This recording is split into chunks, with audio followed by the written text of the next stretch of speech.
Good morning. It is 10 o'clock, so we're going to get going. My name is Krista Forshner, and I just want to welcome you to joining me this morning to learn more about Camp Ceres. I am the director at the Farmingdale location. And I have been a part of camp for over 2 decades. I started as a camper and then I worked my way through every position up until now. So I was a junior counselor, a group leader, a program director, and now I'm the director at the Farmingdale campus. So what we're going to do today, we're just going to run over some different things that we do at camp. I'm going to share my screen with you so you can have more of a visual of what we do. Okay.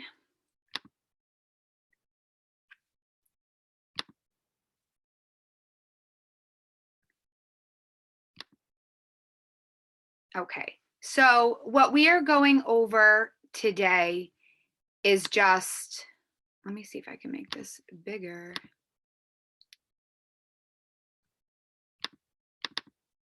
So we're going to go over arrival and dismissal. Then we're going to go through the camp day, over then health and wellness, and lastly, registration. And if you have any questions, by all means, you can write that in our Q&A section at the bottom. And I can then go over that at the end of this presentation.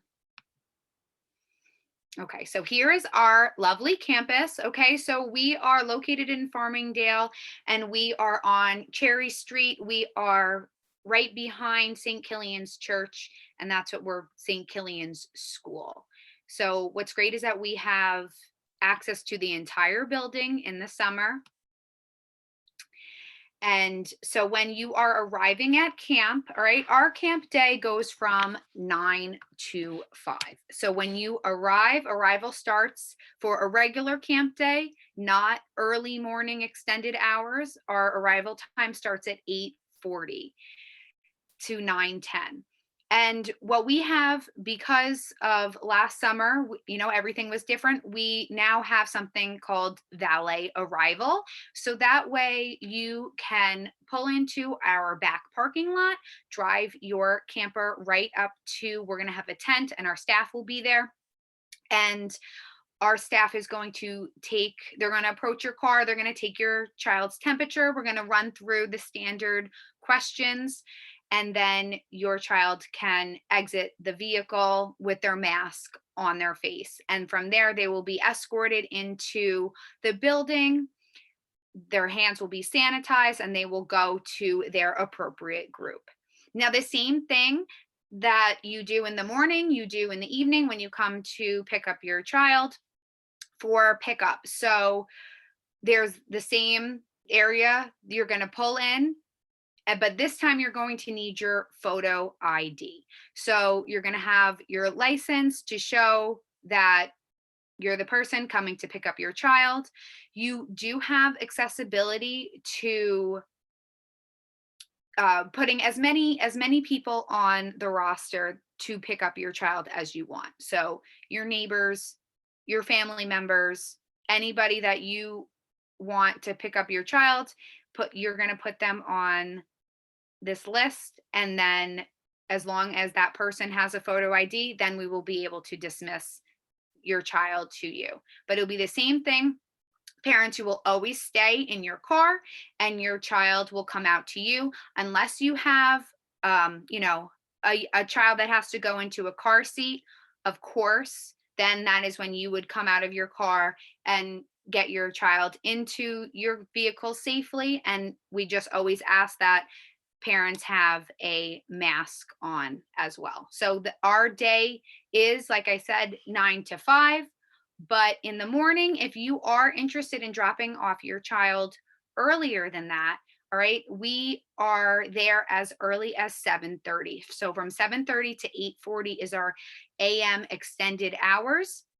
And then at the end of the day, if for families that, work late, you're coming home from the city, we are open until 6 o'clock. So it's 5:10 to 6 p.m. is our PM extended hours.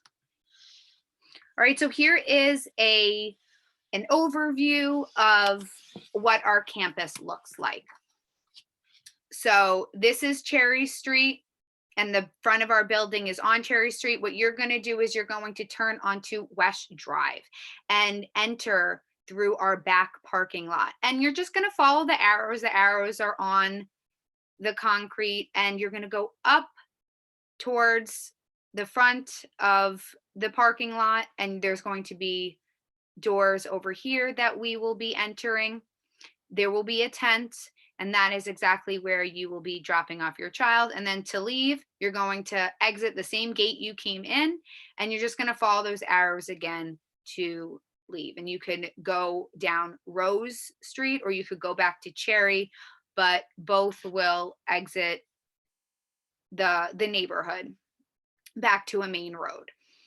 So since we have the overview, we can also look at our accessibility of where the kids play. So we have this greenery here that is where the kids do a lot of water play, and it's a good shaded area as well. The blacktop, after arrival, we lock the gates, and then we transform the blacktop into a place where the kids do play. So we bring all of our equipment out, and there's basketball hoops, and there's also a playground. So the kids will go out there and play as well.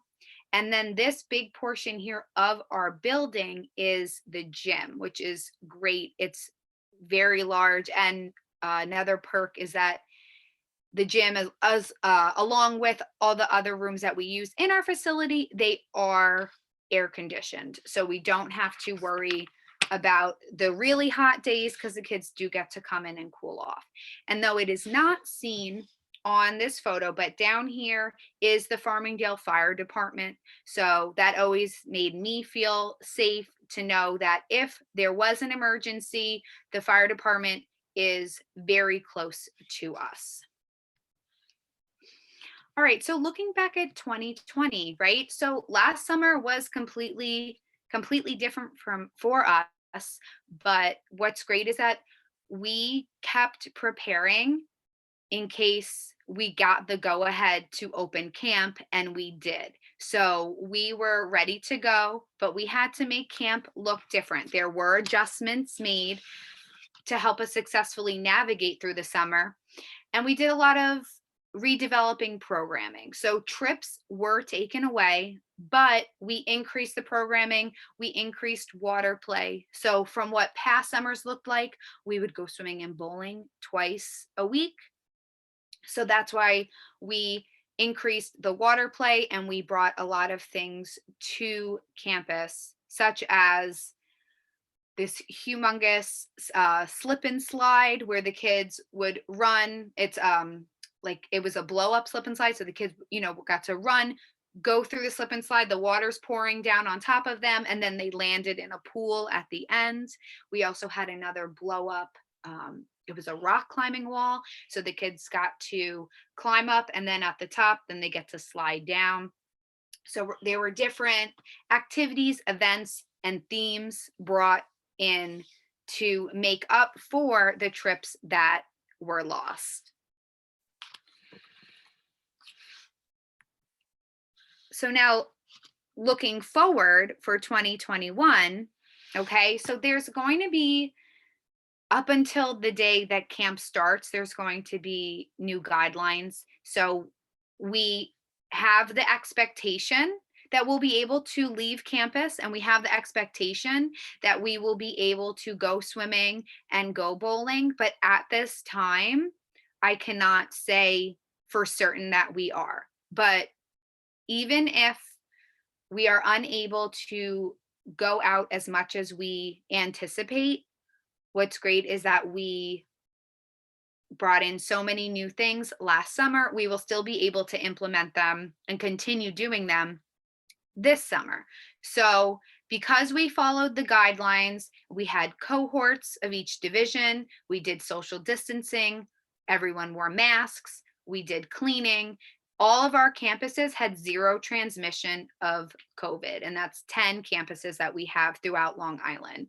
So moving forward in 2021, we know the safety guidelines to do, and we're going to continue to keep everyone safe while having as much fun as possible. The more information that we do get for the guidelines, we will be updating our parents as soon as possible. All right, so now we're going to talk about the every day at camp. So your camper arrives, your children arrive to camp, and they go to their own cohort. So what that is just a classroom. And each period of the day is about 45 to 60 minutes. All right. And each activity is pertaining to sports. So if they're outside, they would be playing soccer or football. We have basketballs. The kids love to play kickball. But for those who don't want to do those kind of sports outside, we also have this life-size Jenga and life-size checkers and chess. We also then have go-karts for the kids outside, and that's a lot of fun. They love to play on with those. Inside we have arts and crafts, so everyone gets to go to art and participate. So whether that is making art projects that pertain to one of our theme days that we do, such as we have Halloween in the summer. So the kids get to make different decorations for the hallways, for their classrooms. We had them making masks if they didn't want to dress up. And what's cool with implementing, these themes, they are a tradition at camp. But again, because we couldn't go anywhere, this past summer, my amazing staff made a haunted house in our building, and that was an amazing success. The kids loved it. And also, we were supposed to go to an escape room last summer. And since we didn't get to, we actually made our own escape room. And I think we had so much fun making it as much as all the kids had fun going through it. So also we have interactive gaming. So we have two different spots. We have a game room, and then we have an arcade. So in the game room, there's going to be ping pong, there's pool, we have a ton of board games. Now all these things are cleaned in between each session of children touching these items. And then we have our arcade, and that's where there's all the video games. So there's Wii, Xbox, PlayStation, and again, that's another favorite because these kids, they absolutely love versing each other in all these games. We also have a STEAM program. So the kids get to make different projects, and that pertains to science, technology. Okay, so each time they go, that was about once a week that they went to that. The counselor who ran that had different projects that really made the kids work together, but also, it challenged them as well. We had more water play, like I spoke about before. So always I would recommend that you send your child with, in their backpack, a bathing suit, a towel, water shoes, or flip-flops, Crocs, something to protect their feet, because we do not want, any of the kids to step on anything when they are outside. Yes, we are on the grass, but just to protect their feet, just in case they're only doing the sprinkler, or they're running around with water balloons, stuff like that. All right. When it comes to electives, we have a lot of clubs that we can offer the children, but what we do like to do is see what the kids are most open to. So last year there was a card club. So the kids just really wanted to play different card games. We have a dance club where they learn different dances, or even practice the dances that they want to do for our talent show that we have. And when we do have our talent show, We do live stream it so the parents can see it since we can't have parents coming to the building anymore. All right. We also have fitness electives. So we have something called Kerboom that comes, and they are this high intensity dance program, and the kids have so much fun. And what's great is that they can do it inside. If it's a nice cooler day, they can do it outside, but that keeps all ages completely occupied doing that. And then what else do we have? We have soccer. So we have soccer shots. That's an outside program, comes into us. And we have them teach the kids different soccer drills. And then they eventually, at the end of each session, then then they verse each other, or it's all the kids against the coaches. Soccer shots is it is an additional fee, just not for the kindergartners. So the kindergartners do get to go for free, and then everyone up from that does have an additional fee. And then lastly, we have EduCamp. So EduCamp is where we have a certified teacher come in, and they take whatever children are signed up for. So this is up to the parents' discretion, who, if they want their child to go or not. This is not an extra fee. This is just something that we have, so that way the children don't have that summer regression when so they have that constant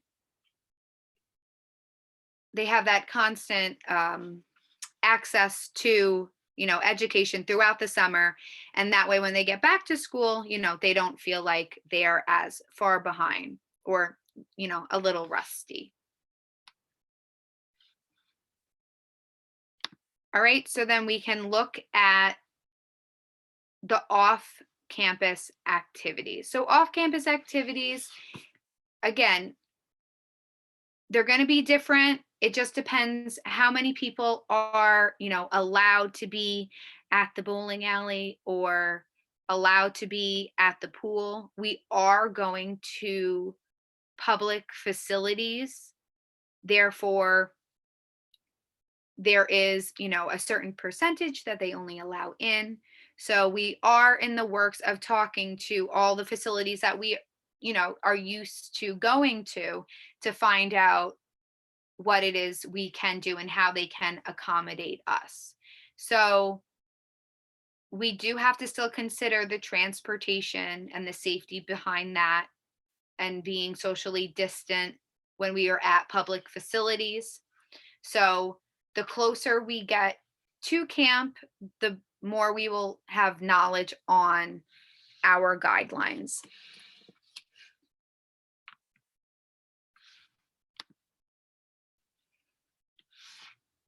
Right now, health and wellness. So this is extremely important.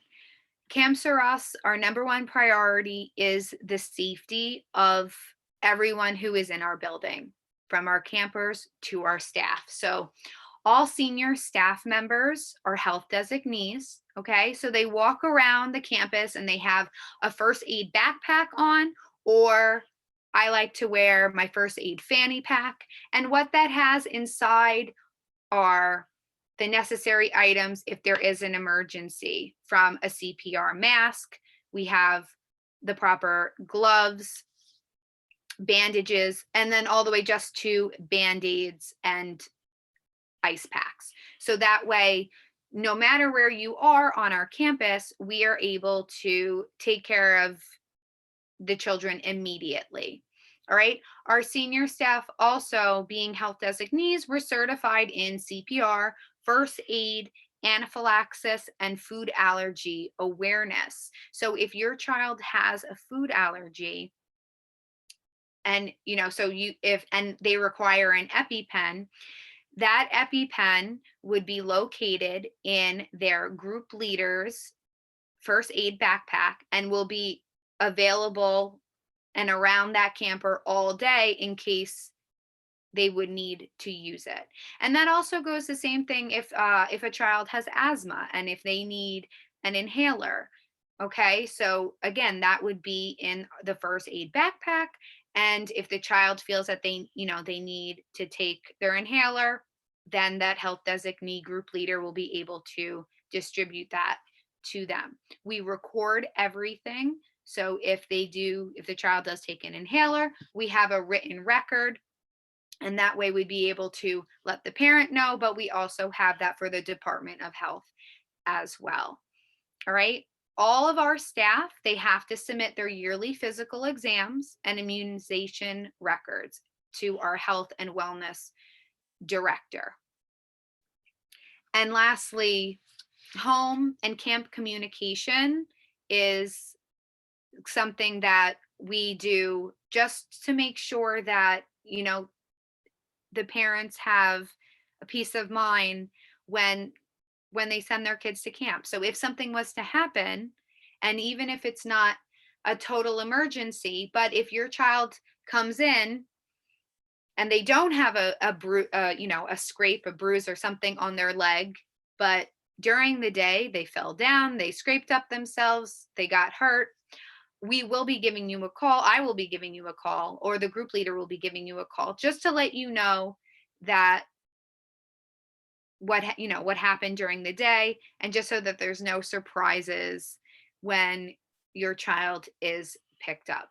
And again, we will record all of the injuries if there are any, just so we can keep you updated, as well as the Department of Health, of what is going on our campus.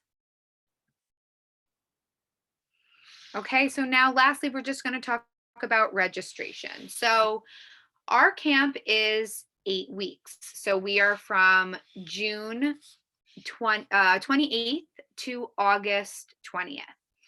All right. So it is completely at the parents' discretion what they want to send their kids to do. So you can choose between 2 and 5 days per week. You can mix and match any days that you want. And you can also choose different weeks if you only want to come to week 1, 3, and 5. All right. A lot of times that happens because kids will be going to other camps or on vacation. The only thing that would be different from the past is that if you are going somewhere else, especially traveling somewhere, you would have to quarantine before coming back to camp. All right. So now the fees, they are based on the sessions that you choose. So I wouldn't be able to give that exact number because it depends, of course, on the weeks and the days that you pick. But if you do know what you would want to do, you can always call our main office, and Dorothy would be able to run that by you, of what weeks and what days what that would cost you. And then there's also discounts. So there's rebates, there's the early bird discount. All right. And there's a list of discounts on our website. And there's also different companies that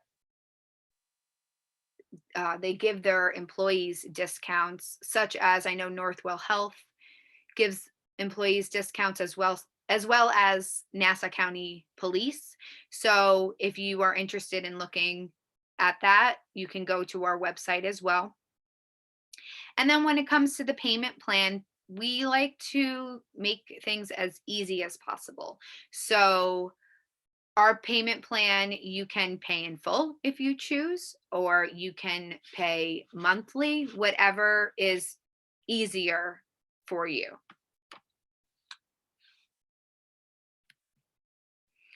All right, so this is, I know I referenced calling our office. So our office is 877-850-CAMP. Or if you would prefer to email, you can always email us at info@campsorus.org. All right, so I am going to close this. I'm just going to stop sharing my screen so I could answer any Whoops. Any questions?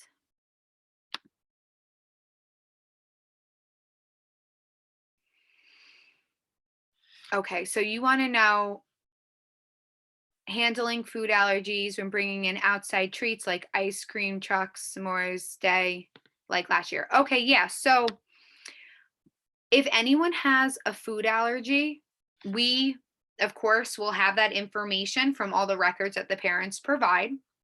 And then we can email or yeah, it would be an email. All the ingredients so the parents can double check. Um, or I could, or if it's easier over the phone, I could read you the labels. But we do have the ice cream day, and we will know ahead of time the flavors that we're using, the toppings that we're using. And also, when it comes to food allergies, the way that our lunches are, the children, they bring their lunch from home. All right, so there we don't provide food. Everyone brings in a bagged lunch, and if someone has a food allergy, we have a special food allergy bin that the children would put their food in, and then that is stored separately in the fridge from the rest of the children's lunch, so there's no cross contamination. We're not a nut free campus, but we do have a nut free table, or or accommodating any allergy. But we do always have we do always have someone with nut allergies, and I have nut allergies, so I know what that's like. So we take it seriously, but even more so because I lived that life. I was that kid at the peanut table and everything like that. Yes, we would never expect a child to, especially as young as 5, to be able to give us the go ahead on a new food that isn't provided from home. So 100% I would be calling you to double check.